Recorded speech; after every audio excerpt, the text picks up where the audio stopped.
Welcome to the Selling Show, where we unpack, repack, and break down exactly how top experts sell their ideas, their value, and their services. This is your host, David Newman, and you are in the right place if you want better clients, bigger deals, and higher fees.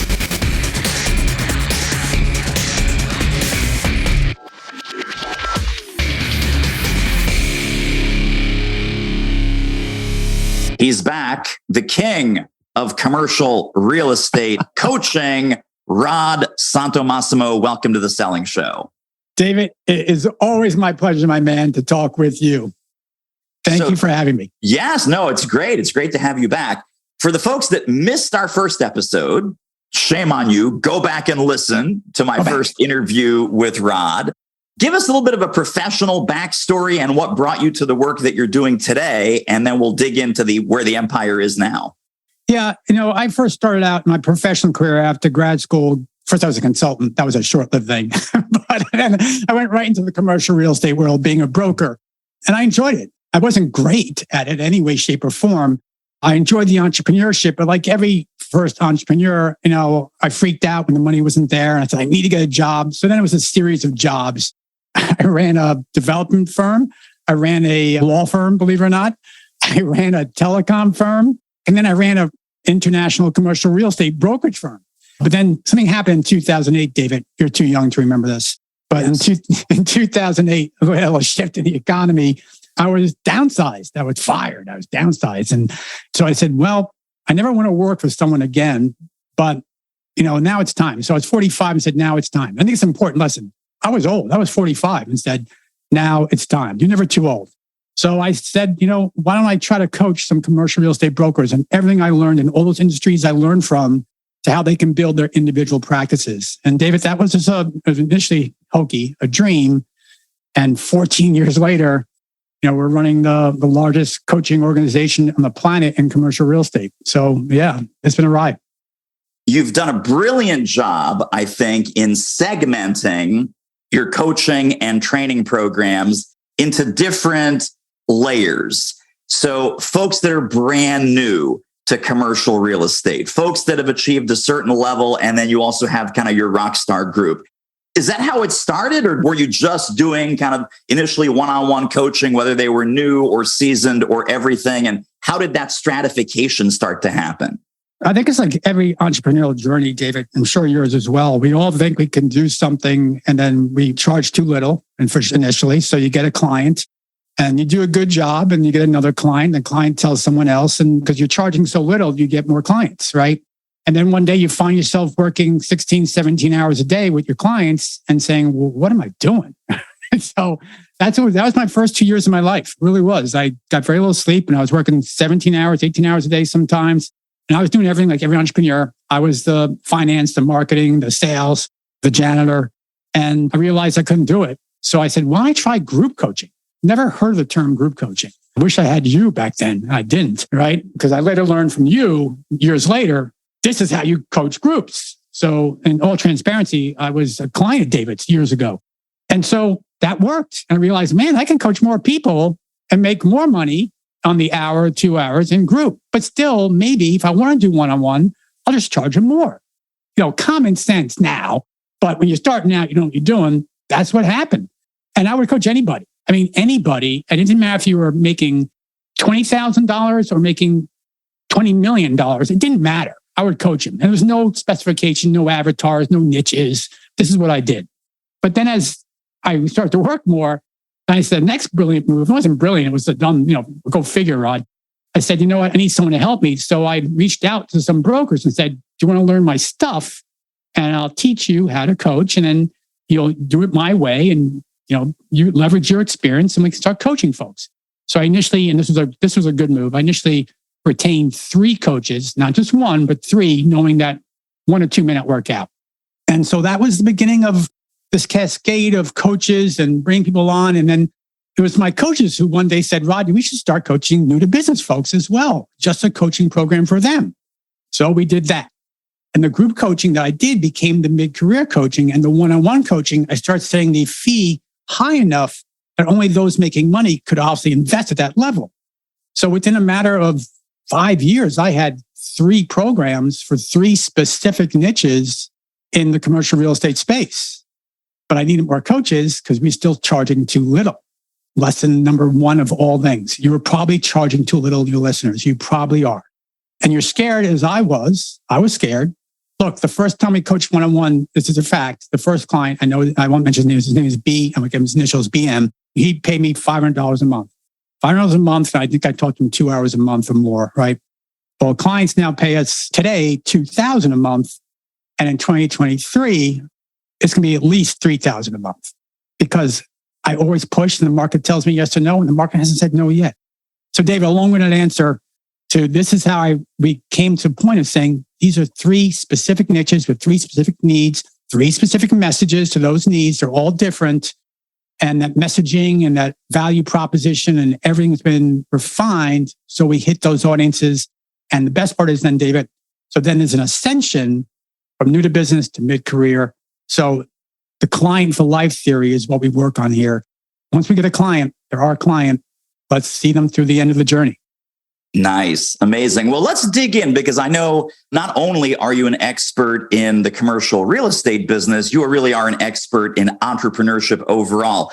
I'm curious for the new to business commercial real estate folks, because you know your target market forwards, backwards, and upside down. What are some of the challenges? What are some of the call outs? What are some of the things that you're showing them and teaching them at that new to business level that they don't know or don't have when they come in?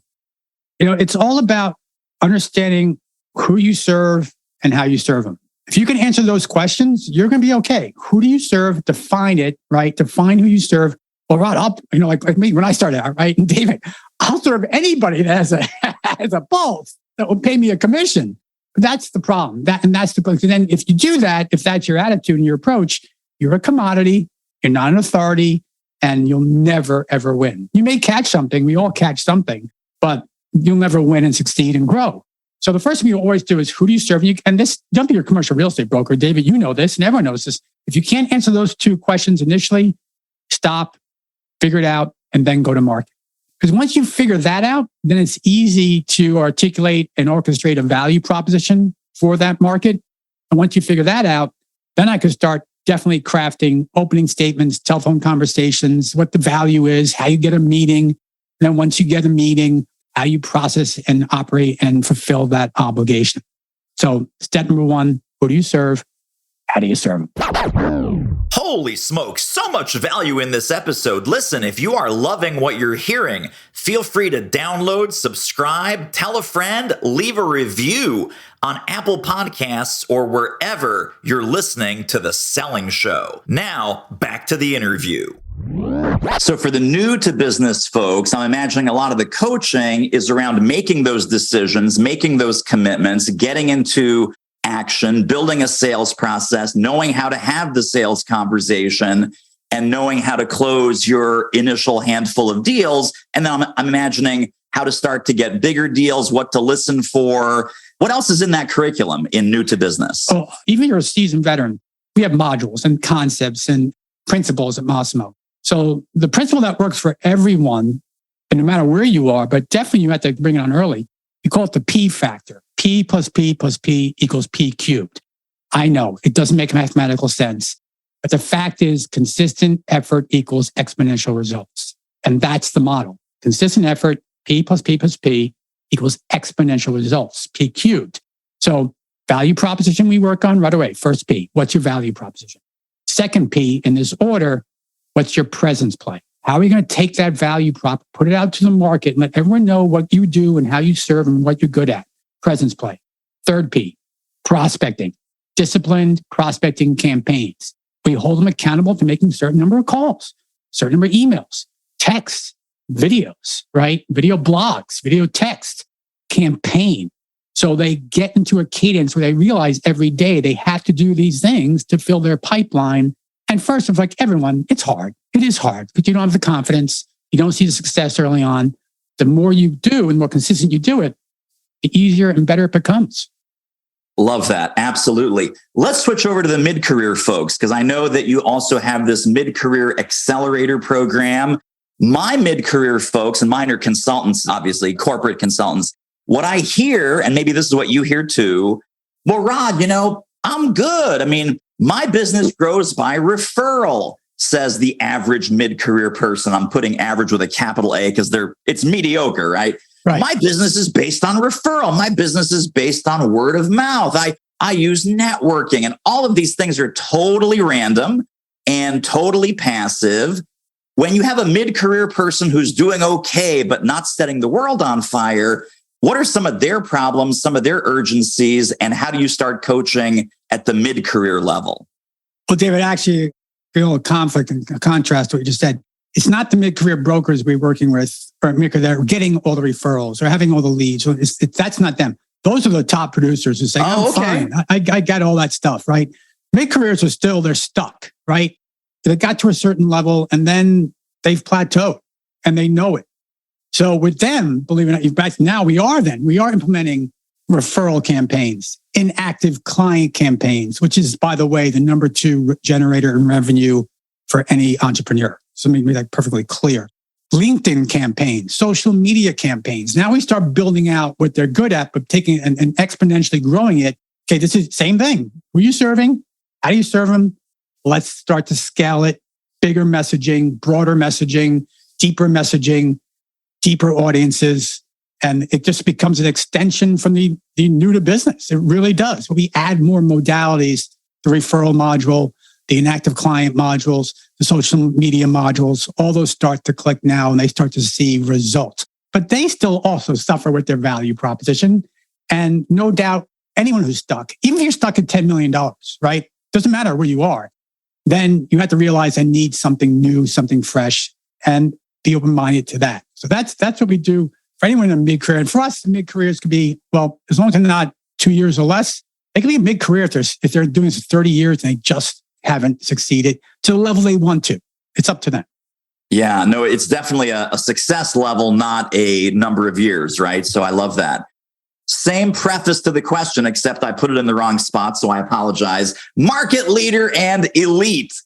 Right before we turned the microphones on, you and I were talking about first world problems. Yeah. And I'm sure that the elite commercial real estate folks, they have also first world problems, but they're problems nonetheless. So what are some of the problems? They are. So they're now in our world, if you're taking home to your family, and this is commercial real estate, so understand every industry has a different benchmark of buckets of what is financially successul. Right. But you're taking home to your family between $300,000 and let's say $1 million. So you're certainly, in the top 1% likely from the US thing. So yeah, they got first world problems. Their problem is they're on the transaction treadmill. They haven't figured out. They love deals. They're like you and me, David. They love to work. They're deal junkies, but they don't recognize that they can get off that treadmill and have the processes and the partners, team members, processes to go ahead and realize I could create more margin and build myself. And all they've done is relied on referrals in the past and networking. They stopped prospecting. They have, for the most part. I'm good, right? And they realize, little Jimmy, who's in the business for 2 years old, starts making more money than them. And they're saying, what is Jimmy doing that I'm not? Now, for them, we have a second P factor. So the first P factor is proposition, presence, prospecting. That's the basis for everyone. In fact, our top producer, the client that's been with the Massimo Group the longest, the only client I personally coach of our hundreds and hundreds of clients, he's one of the top producers in the world. He has this P factor I just told you about on his cubicle. It's the only thing he has on his cubicle is every month, what's my value proposition? What's my marketing play? What's my prospecting campaign? That's what he had. So now we get to the second P factor. Once you figure that out and cash is coming in, so now I got processes. What are my processes that I have created or need to document so I can scale this baby? Like when I had 3 coaches come aboard, I wrote out all the processes, right? This is what you guys need to do, processes. Second is people. I've seen folks put that in reverse. Let's get some people. Let's create some processes. I've learned that the wrong, hard way. That's the wrong way to do it. Because if you have processes, getting people on board it the right way, more efficiently and effectively, and less frustration for everyone, get the processes first. Then share it with the people, right? And then last but not least, what's your platform? I'm amazed how many producers making all this money have no platform, no way to communicate with their team, right? That team could be, I had a conversation before this phone call with my VA in the Philippines about a new project we're doing, right? So that team could be anything, anyone around the world. We use Slack and we use a CRM called Infusionsoft, which I also call Confusionsoft. But we actually use another one called Go High Level. We use different platforms to orchestrate everything in the Massimo Group. If you don't have a platform, you think Outlook or Excel or Yellow Pad is your platform, you don't have a platform and you can't grow and you can't scale. It's just that simple. Yeah. Wow. Really powerful. I want to talk about your books because you've written a couple of best-selling books in the commercial real estate world, Brokers Who Dominate, Teams Built to Dominate. Tell us how the books helped to elevate and escalate or codify your thought leadership. Books are an incredible element to growth. And look, the first book, and I'm on my fourth book right now. My most acclaimed book was my third one. We will talk about that later on. But my first book, Brokers Who Dominate, I just said, and this is a great formula for book writing. You find out, who your audience is, you interview a whole bunch of them, who the best of the best are. You get in front of them, writing a book. I heard you're great. Let me write a story about you. They all say, yes, write a story about me. They all love that, right? And so that's all I did. I interviewed 30 people. I picked up 25 stories I thought would really resonate with the audience. And I hired a ghostwriter at the first book. And I said, these are my ideas. And he probably wrote 75% of the book on my interviews and notes. And we put it out there. And before I knew it, some of the top producers I interviewed wanted to get coached. And then we put it out to market. And that book was written in 2012 because we're doing a 10-year anniversary now. And that book still sells better than any book I've ever written. As far as every day that book sells, it's been an amazing book. And I think for me, it was a good book. It was a good book. Then I wrote a niche book, and you gotta be careful here. I wrote a niche book, went deeper into commercial real estate and wrote just about teams and where teams are back in 2016. And then that was about a 50-50 book with my ghostwriter and me because I was figuring out how to write now. And then that book was a bestseller, a number one bestseller on Amazon, which was nice in commercial real estate. But it was a niche book because the more deeper you get, the less the audience. So you got to understand books will sell less. But that book still sells every day, but to a lesser degree. And so once you sell a book, to your question, I'm a best-selling author, right? Now, we all can say that. I mean, you can. It's not as hard to be a best-selling author on Amazon. There's ways to do it. But it gives you credibility. It gets the commodity rust off of you. It does. Gives you more of that authority gleam.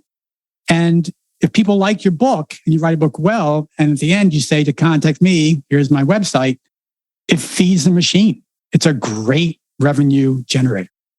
Yeah, for sure. Now, Teams Built to Dominate, is that for the solo commercial real estate practitioner who wants to build a team around them and they're at that inflection point in their business? Either they want to build a team or they have a team and it's not functioning the way they thought it should be.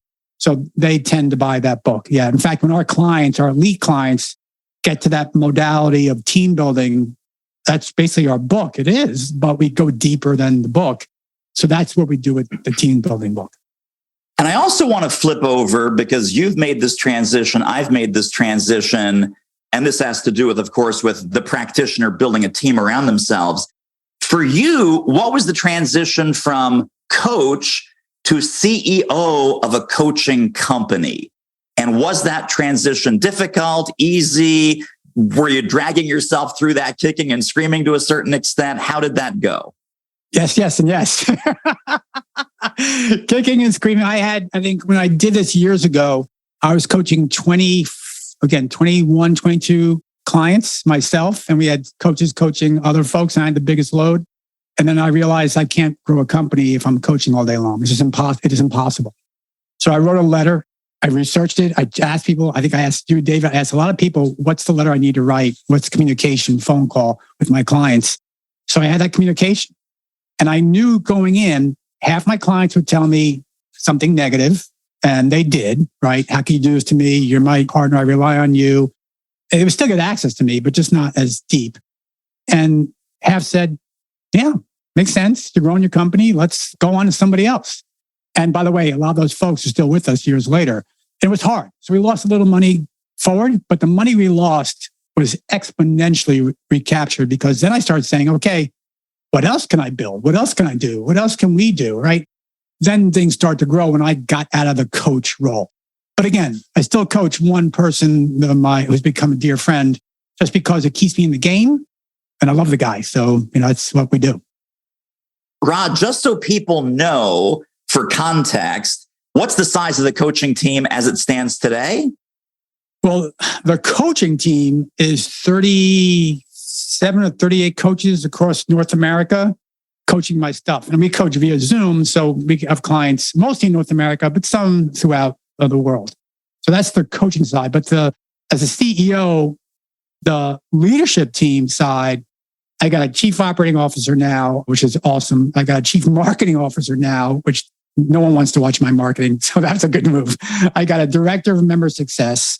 I got a head of sales and I got a sales team. Now we're building deeper on that side. Of course, I got an admin and I got a series of VAs and independent contractor vendors helping run the company. Wow. Really, really impressive. That's amazing. Now, you mentioned that because you have this amazing coaching team, it frees you up to think strategically as a CEO. It lets you build things. One of the amazing things that you've built is Massa Mobile. Talk to me about Massa Mobile, what that is, how you use it, how clients use it, what sparked you to create that. But let's talk about what it is and how it works. Yeah. Again, go back to people, process, platform. So now I have the people, right? I have the coaches. I have the process of how we do things, but I didn't have a platform. And some of my older clients remind me that we used to mail worksheets back and forth because it's confidential. People were afraid of Excel, whatever. Then we moved to Excel, right? And did some things. And I said, this is ridiculous. And I started watching what other coaches were doing. And so I said, I need a platform. And Kajabi is and other learning platforms you could definitely build out, but I need a platform that be able to track individuals' pipelines, individuals' scorecards, activities, provide my coaching content.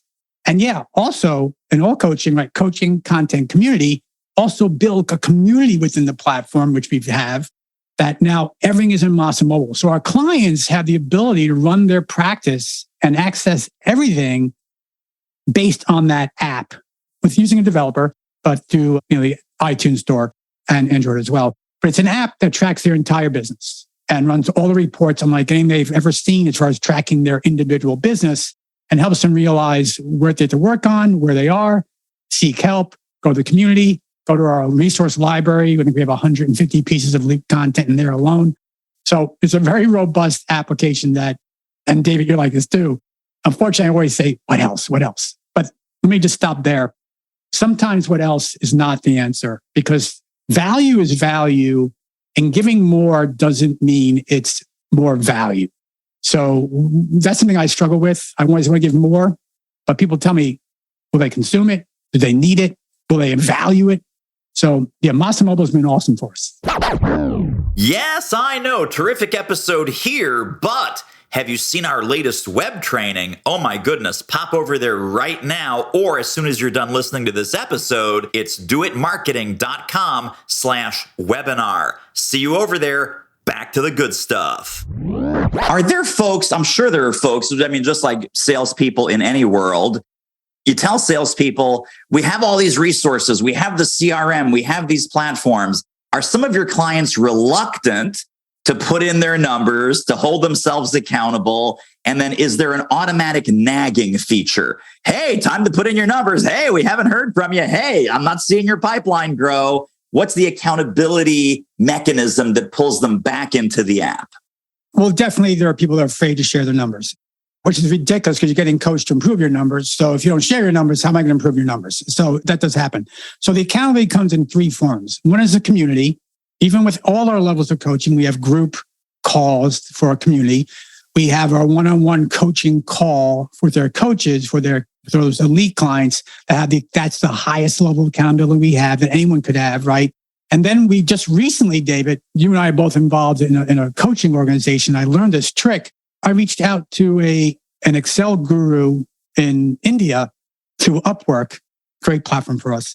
And he built an Excel spreadsheet that based on my calculations and my approach to who's doing what, that we could calculate where someone is at any given point in the program and code them automatically red, yellow, green. Red, we got a problem. Let's talk. Yellow, hey, green, let's talk to them and reward them, right? And then I hired someone in Philippines to do the manual stuff that needs to be done because there's some manual stuff to check. There is. Nothing's all automated in those ways. And every 2 weeks, she goes in and she updates everything. She charges me $3-something an hour. And every week I get a report then. We split the weeks. Every week I get a report where our clients are. And then our coaches know, and I know, and they get on where they are, yellow, red, green. We have a certain communication with them. Now, this is a very interesting question from the coaching perspective. Obviously, you're going to reach out to the reds. You probably reach out to some extent to the yellows, but the green are the rock star clients. Sometimes the rock star clients leave because they're not getting enough attention. They're not getting enough love. Everyone thinks, oh, here's Rod. Rod's killing it. Rod doesn't need a call. Rod doesn't need an outreach. Rod's fine. What do you do with your greens to keep them engaged and to share the love on them a little bit and to show that you're still paying attention to their higher level needs?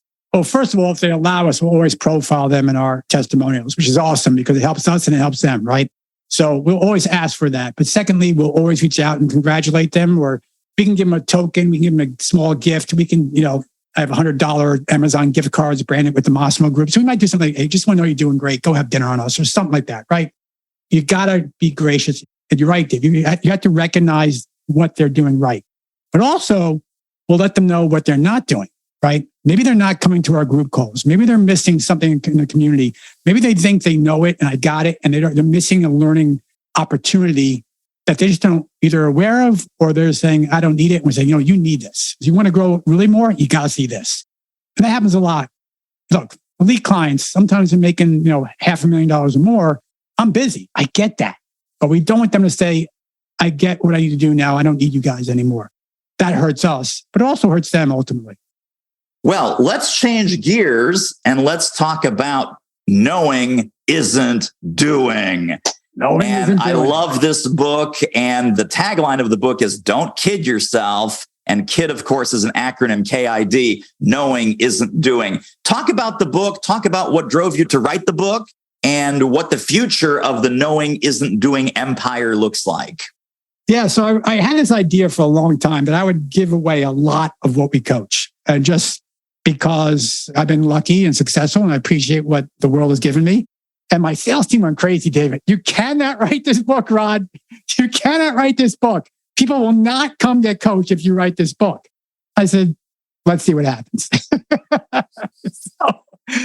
So everything I share with you and goes really deeper in how to build, and this is for anybody. This book was my first ever general sales book, no commercial real estate. And so I wrote a book about our methodologies, how we build a business, how you can go out and build your own business as an entrepreneur, solopreneur, whatever you're doing. And I wrote everything. My roadmap was all written out and said, let's do it. Let's try it. But then I had the great fortune of, here's another trick. If you want to launch a book, the best move I ever made was I hired a publicist to get me on podcasts with really big people or really big people on my podcasts. And some I've gotten to build great relationships with, right? David, you're one of them.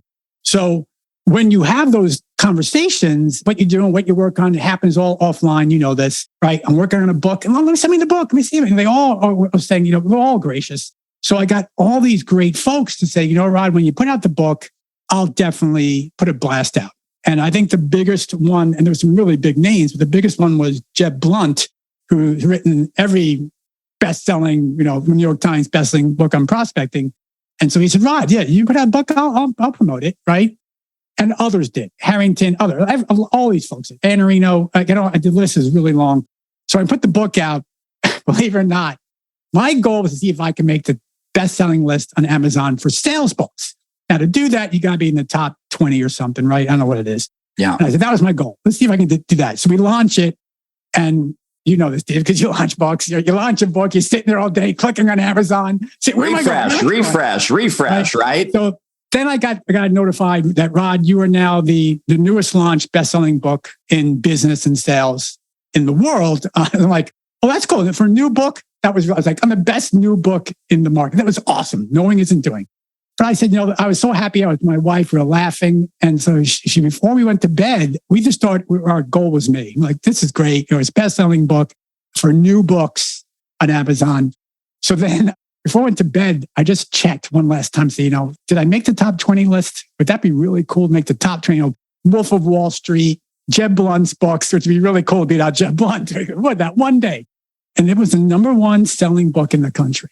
And it was absolutely phenomenal. You can go to Amazon right now, read the reviews. People say it's the best business book they've ever read, which I'm very humbled about. And I originally did that, David. I did it for two reasons. Number one, to just share what I got. And number two, I was teasing that maybe I want to start coaching other people outside of commercial real estate. I'm not convinced yet on that because I enjoy what I'm doing, but we'll see what happens in 2023. Ooh, there's an element of intrigue right there. I like it. I like it. All right. Well, as we're bringing things to a close, I've got two final questions for you. The final question is, how can folks get connected and stay connected to more Rod Santomassimo brilliance? But before we get to that, if folks were to take one overarching idea about marketing, sales, building a successful business from our conversation today, what do you hope that overarching concept would be? Everyone's incompetent. I'm incompetent. David, you're incompetent. We all have a level of competence, but generally we're incompetent, right? And so you have intellectual arrogance. I'm good. Ignorance, I don't know, which is fine. And intellectual curiosity, which is the best. How I got to know you, David, was I reached out to you and I didn't know how to coach groups. And you taught me step by step, Rod, this is what you do. And I made a lot of money. And I'm forever indebted to you, right? Get help.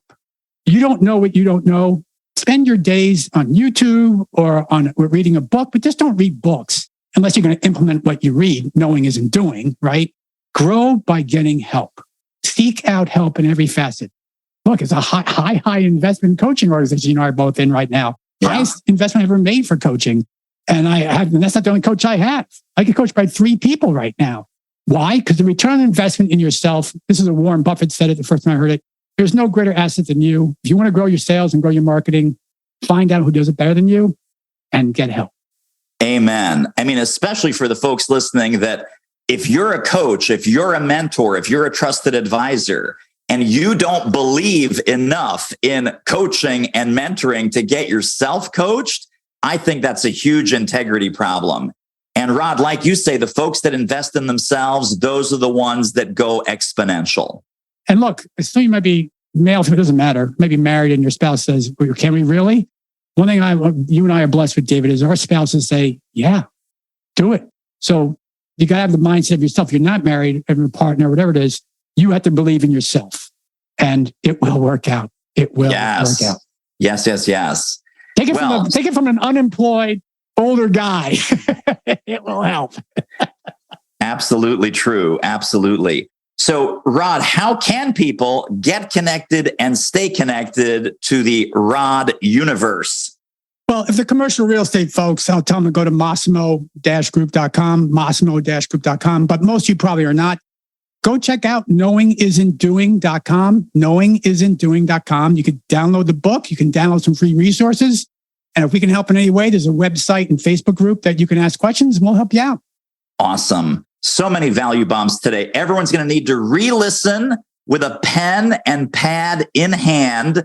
Grab a copy of the book. All of the links that Rod just shared are going to be in the show notes directly under this episode at thesellingshow.com. Rod, you are my hero. I appreciate you, my friend. Thank you for being on the show. I love you, brother. You're the best. And that wraps up another episode of The Selling Show. Hey, tell you what, if you like us, rate us and review us on Apple Podcasts, subscribe, tell a friend, go grab the notes and downloads and extras at thesellingshow.com. See you next time.